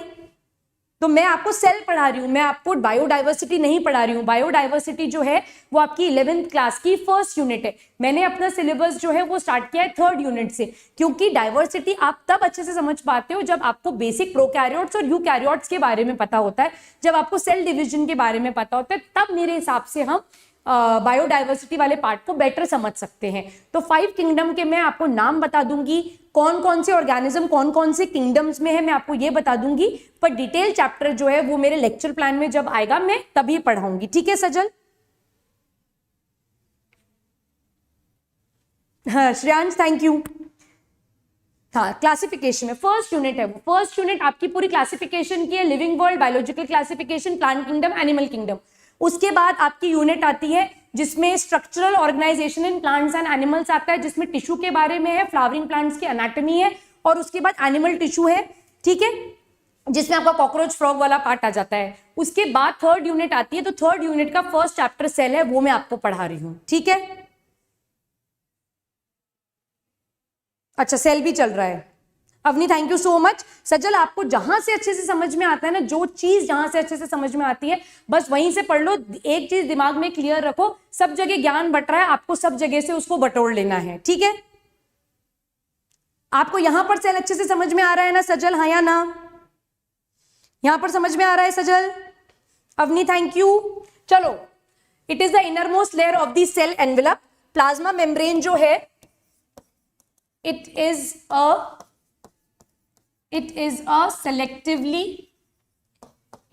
a selectively permeable membrane।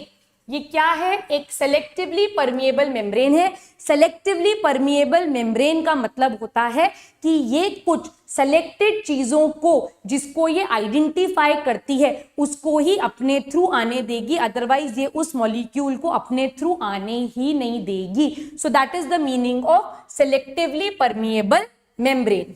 अब यहां ध्यान से देखो, जो प्लाज्मा मेम्ब्रेन है, plasma membrane, whether it is a prokaryote or it is a eukaryote, is made up of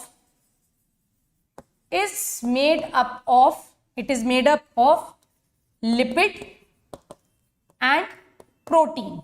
Mainly it is made up of lipid and protein, और इस lipid और प्रोटीन के साथ कार्बोहाइड्रेट्स भी प्रेजेंट होते हैं। इसके साथ कार्बोहाइड्रेट्स भी प्रेजेंट होते हैं।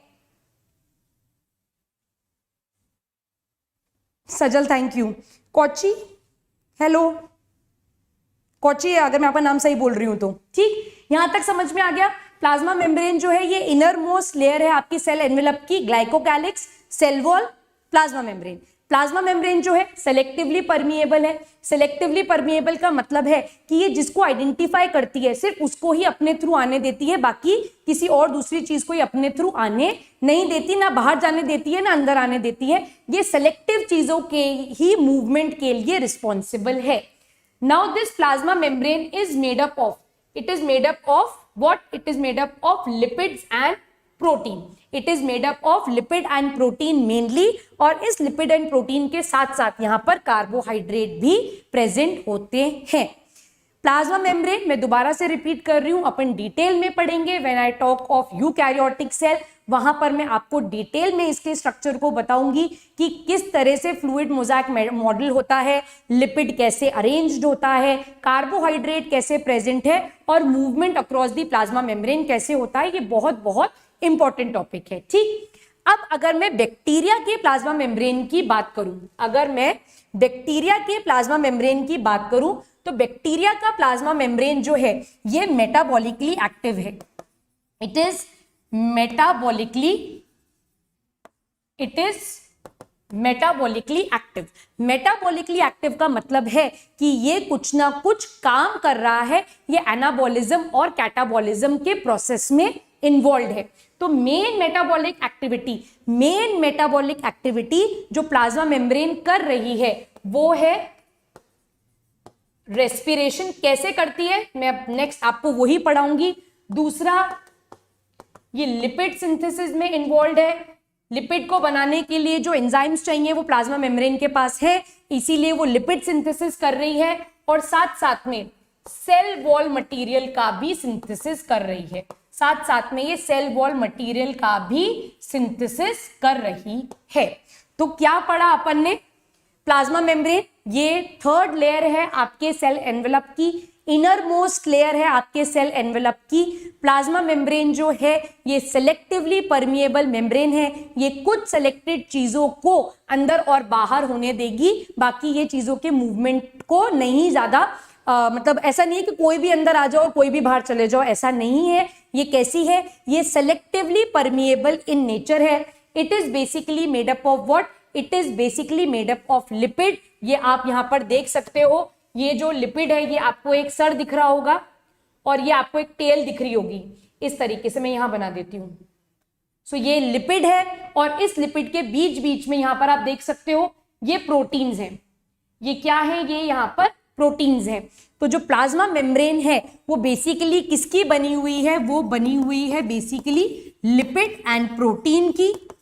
और इस लिपिड एंड प्रोटीन के साथ साथ यहां पर कार्बोहाइड्रेट्स भी प्रेजेंट है। ठीक है, यहां पर कार्बोहाइड्रेट्स भी प्रेजेंट है। अब बैक्टीरिया जो है बेचारा वो बहुत ही एक मजबूर सेल है।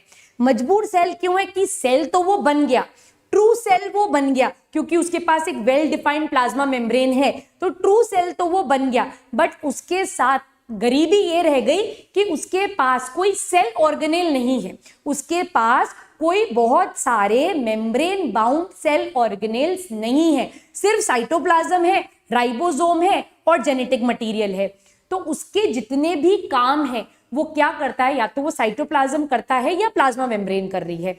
तो बैक्टीरिया की जो प्लाज्मा मेम्ब्रेन है वो मेटाबॉलिकली एक्टिव है, दैट मींस वो किसी ना किसी चीज के सिंथेसिस में काम करती है। तो प्लाज्मा मेम्ब्रेन का जो मेन काम है वो रेस्पिरेशन में है। रेस्पिरेशन का मतलब है कि वो एनर्जी प्रोडक्शन का काम करेगी, पहला। दूसरा, वो सेल वॉल सिंथेसिस करेगी। तीसरा, वो लिपिड सिंथेसिस करेगी। क्लियर है ये बात? हाँ, इंट्रिंसिक, एक्सट्रिंसिक ये और ट्रांस मेम्ब्रेन जो होते हैं, ये 3 टाइप के प्रोटीन होते हैं, वो मैं आपको यूकैरियोटिक प्लाज्मा मेम्ब्रेन के साथ पढ़ाऊंगी। ठीक है, ठीक है। फॉस्फोलिपिड की बायलेयर होती है निलय? डेफिनेटली होती है। मैंने यहां पर सिर्फ आपको लिपिड लिखवाया है, यहां पर डेफिनेटली फॉस्फोलिपिड की बायलेयर प्रेजेंट होती है।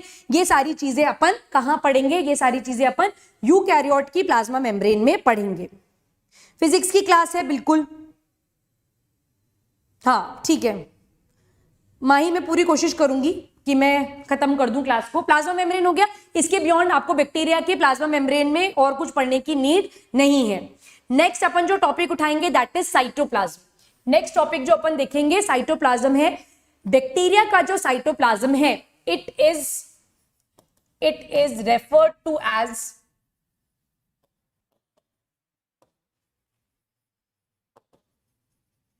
crystallocolloidal in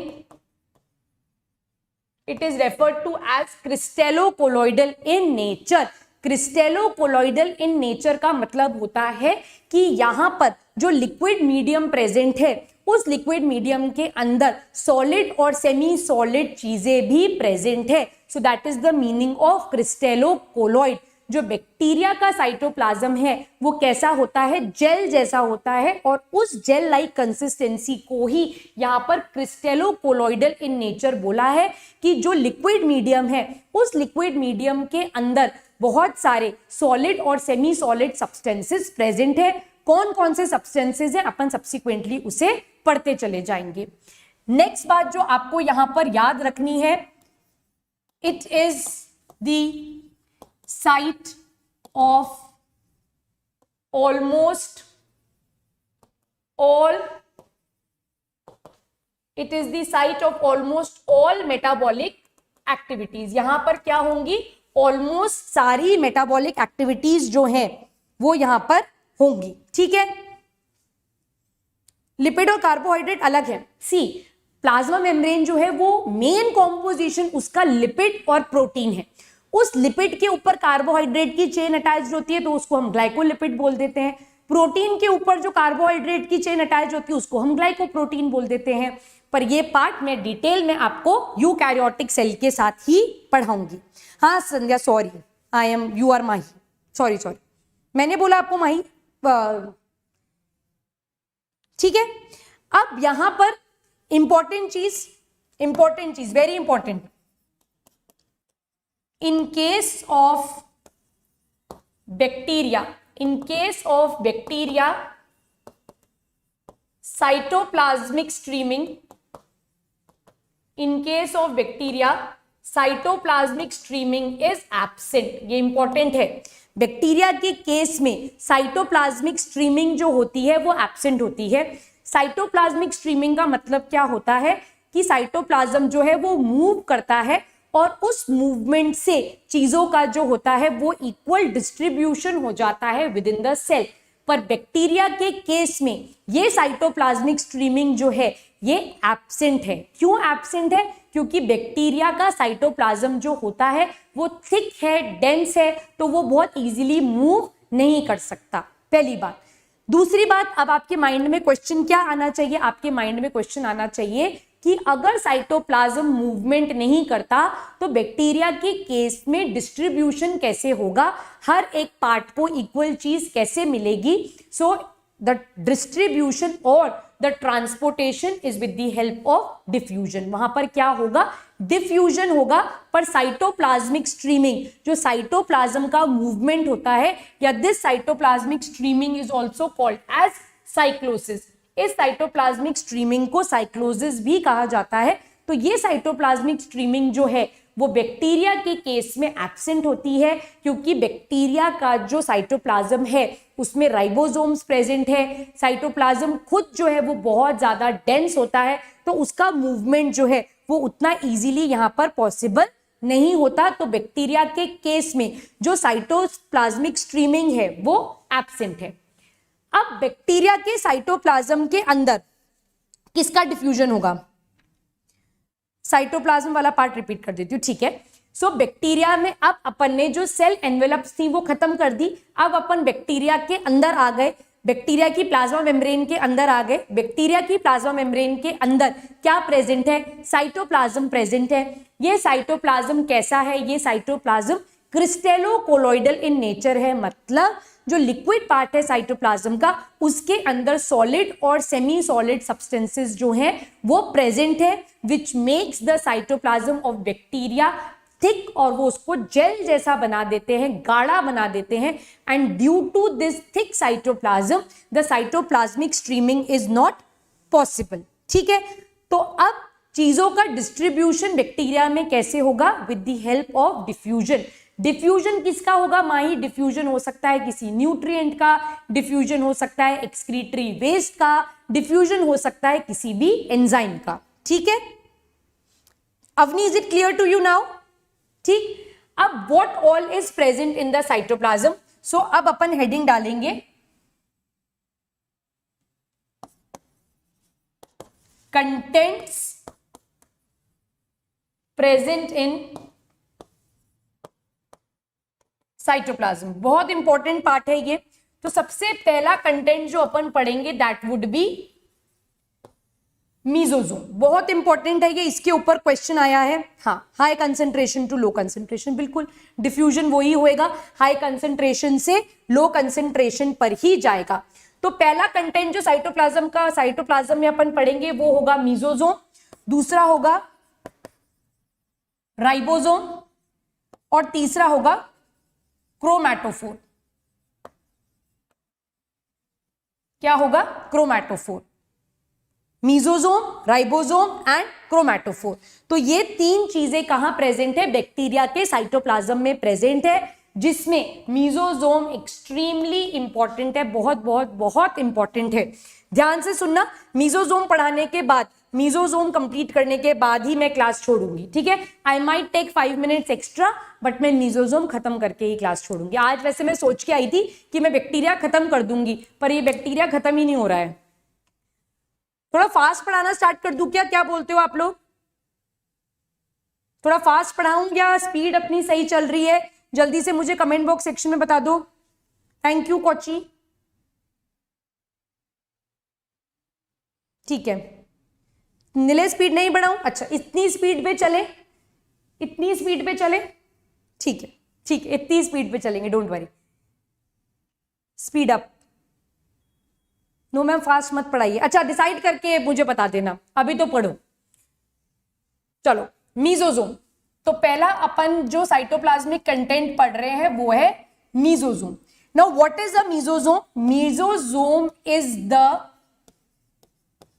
इनवैजिनेशन, ये बहुत इंपॉर्टेंट है, इसके ऊपर एनएससी जेएस में क्वेश्चन आया है, इसके ऊपर नीट में भी क्वेश्चन आता है, तो ये बहुत बहुत इंपॉर्टेंट पार्ट है बैक्टीरिया का, तो ध्यान से सुनो। Mesosome is the invagination of plasma membrane. Invagination का मतलब क्या होएगा? इनग्रोथ। इनग्रोथ का मतलब क्या होता है? अंदर की तरफ ग्रोथ।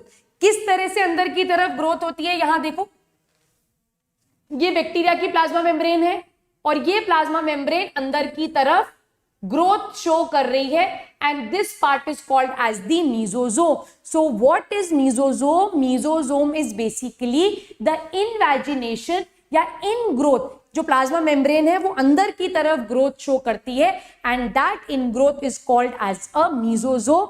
और ये मीजोजोम जो है ये बैक्टीरिया का बहुत ही इंपॉर्टेंट कंपोनेंट है। क्या यहां तक बात समझ में आ गई? नेगेटिव बैक्टीरिया अब खत्म हो गया सजल, अब अपनी लाइफ से नेगेटिविटी को हटा दो, ठीक है। अब अपन बैक्टीरिया के और डिटेल पे आ गए हैं। It is the invagination of the plasma membrane और it is also called as the in growth. तो नीट में डायरेक्ट क्वेश्चन पूछते हैं, mesosome is the growth of, so it is the growth of the plasma membrane. अब ये जो mesosome है, यहां ध्यान से सुनना, ये जो मीजोजोम है ये दो पार्ट्स में डिवाइडेड है। मीजोजोम जो है, ध्यान से सुनो, मैं धीरे धीरे बोलूंगी, मीजोजोम जो है ये दो पार्ट्स में डिवाइडेड है, या ये दो टाइप का है। एक होता है सेप्टल मीजोजोम, एक होता है सेप्टल मीजोजोम और एक होता है लैटरल मीजोजोम, ठीक है। This is as per Trueman.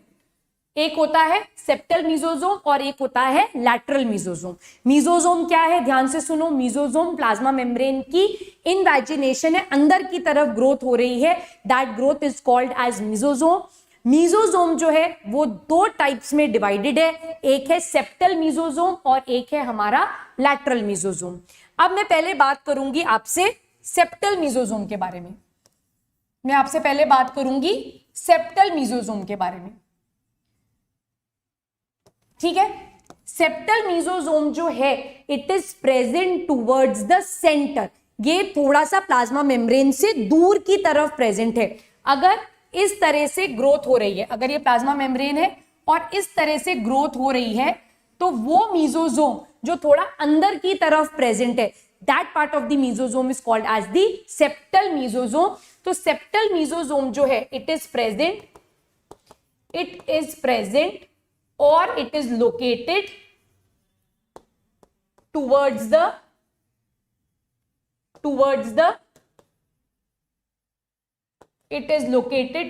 the central part, ठीक है। ये कहां प्रेजेंट है? ये सेंट्रल पार्ट की तरफ लोकेटेड है। अब इस सेप्टल मीजोजोम का फंक्शन क्या है? फंक्शन क्या है? The main function of the septal mesosome is, जिसके ऊपर एनएससी जेएस में क्वेश्चन आया था मैच द फॉलोइंग के केस में, और इसका फंक्शन है that it basically helps in the process of DNA replication. यहां पर आप डायग्राम में भी देखो, ये जो डायग्राम यहां पर दे रखा है,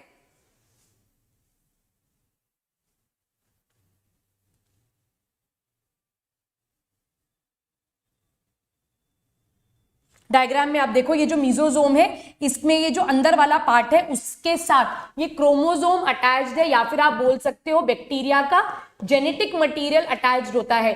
और ये पार्ट ऑफ सेप्टल मीजोजोम जो है, ये जो अंदर वाला मीजोजोम है, ये इस जेनेटिक मटेरियल के रेप्लिकेशन में मदद करता है, ये इसकी कॉपी बनाने में मदद करता है। और ऐसा भी माना जाता है डीएनए रेप्लिकेशन में ये 100% मदद करेगा, but it is also believe, that means इसके ऊपर अभी और चर्चा करना बाकी है, इसके ऊपर अभी और स्टडी करना बाकी है। और ये बोला गया है कि ये जो सेप्टल मीजोजोम है, ये बैक्टीरिया के डिवीजन में, जब बैक्टीरिया डिवाइड होकर 2 सेल्स बनाता है, इस डिवीजन के प्रोसेस में भी मदद करता है ये सेप्टल मीजोजोम। बट ये बात जो है, इट इज बिलीव्ड, ऐसा माना गया है, 100% इसके बारे में अभी साइंटिस्ट श्योर नहीं है। जिस बात के ऊपर वो 100% श्योर है, वो बात ये है that it helps in DNA replication. कौन सा मीजोजोम? वो मीजोजोम जो सेंटर की तरफ प्रेजेंट है, प्लाज्मा मेम्ब्रेन से थोड़ा दूर प्रेजेंट है, न्यूक्लियोइड के पास प्रेजेंट है, दैट मीन्स बैक्टीरिया के जेनेटिक मटेरियल के पास प्रेजेंट है। वो मीजोजोम क्या करता है? डीएनए रेप्लिकेशन में मदद करता है। हाँ, रेप्लिकेशन का मतलब है डबल होना, उसकी कॉपी बनाना। हाँ श्रेयांश, मैं ऑफलाइन भी पढ़ाती हूँ, ठीक है, मैं यहां पर मेंशन कर देती हूं, इट इज ऑल्सो बिलीव्ड, ऐसा माना गया है that it also helps in septum formation,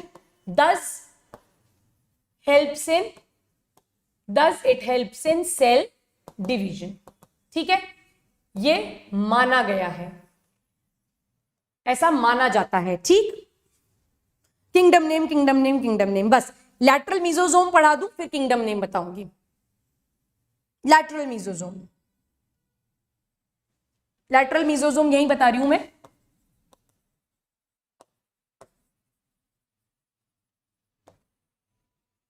lateral mesosome जो होते हैं, they are present towards the periphery. ये प्लाज्मा मेम्ब्रेन के पास प्रेजेंट होते हैं, they are present towards the periphery and they basically help in the process of respiration. इसीलिए मैंने जब बताया था कि प्लाज्मा मेम्ब्रेन जो है वो मेटाबॉलिकली एक्टिव है, वो रेस्पिरेशन के काम में मदद करती है। किसकी सहायता से? इस लैटरल मीजोजोम की सहायता से। दैट मीन्स ये पार्ट ऑफ द मीजोजोम जो है, ये किसमें हेल्प करेगा?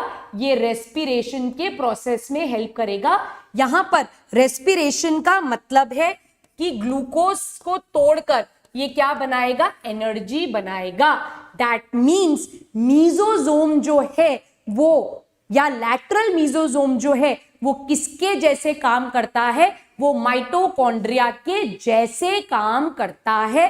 The function of mitochondria and mesosome is what? It is similar.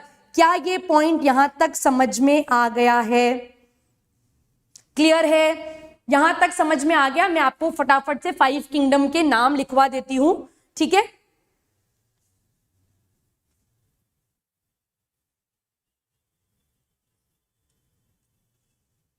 यहां लिख लेते हैं अपन, ठीक है? 5 किंगडम के नाम लिख लो जल्दी से। सबसे नीचे है इस तरह से किंगडम मोनेरा, ठीक है? फिर यहां पर आता है किंगडम प्रोटिस्टा, ठीक है? फिर आते हैं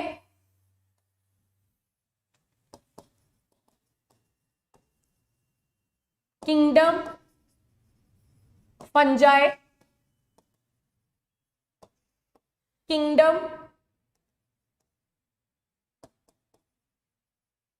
प्लांटे,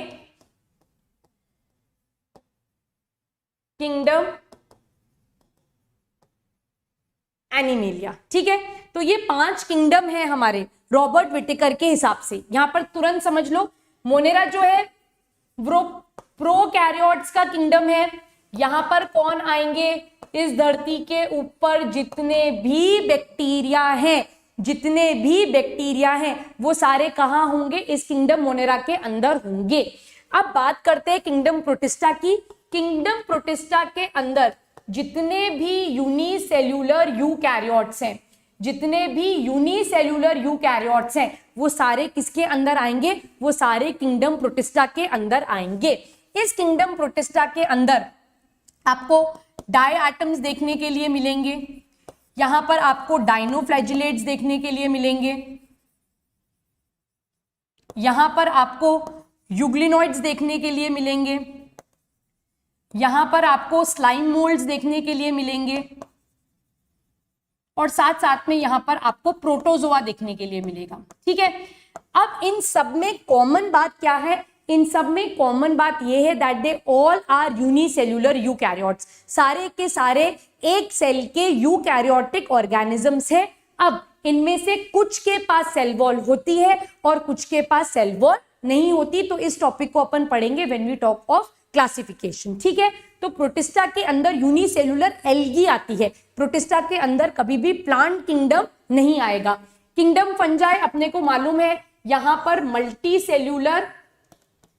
मल्टीसेल्यूलर हीट्रोट्रॉप्स हैं, और इन हीट्रोट्रॉप्स में मेनली जो मोड ऑफ न्यूट्रिशन होता है वो होता है सैप्रोट्रोफिक, दैट मींस ये डेड और डिके के ऊपर फीड करते हैं, और इनके पास भी सेल वॉल प्रेजेंट होती है, इनके पास भी सेल वॉल प्रेजेंट होती है, और ये सेल वॉल बनी हुई होती है किसकी?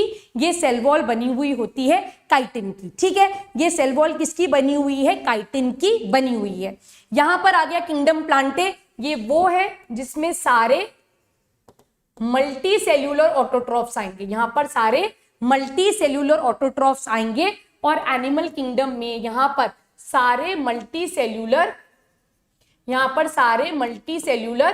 हेट्रोट्रॉफ्स है, पर यहां पर सेल वॉल जो है वो कंप्लीटली एब्सेंट होगी। सो this is basically the 5 kingdom classification, जिसको अपन जब यूनिट 1 पढ़ेंगे 11th एनसीईआरटी की, वहां पर डिटेल में देखेंगे।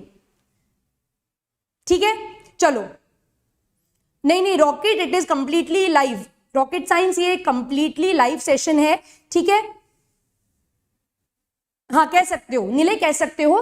ठीक है, एनालॉगस हो गया क्योंकि उसका फंक्शन सिमिलर है और उसका ओरिजिनेशन जो है वो अलग है, तो ये एनालॉगस हो गया 100%। ठीक है, हाँ, cell wall of fungi is made up of chitin, absolutely right.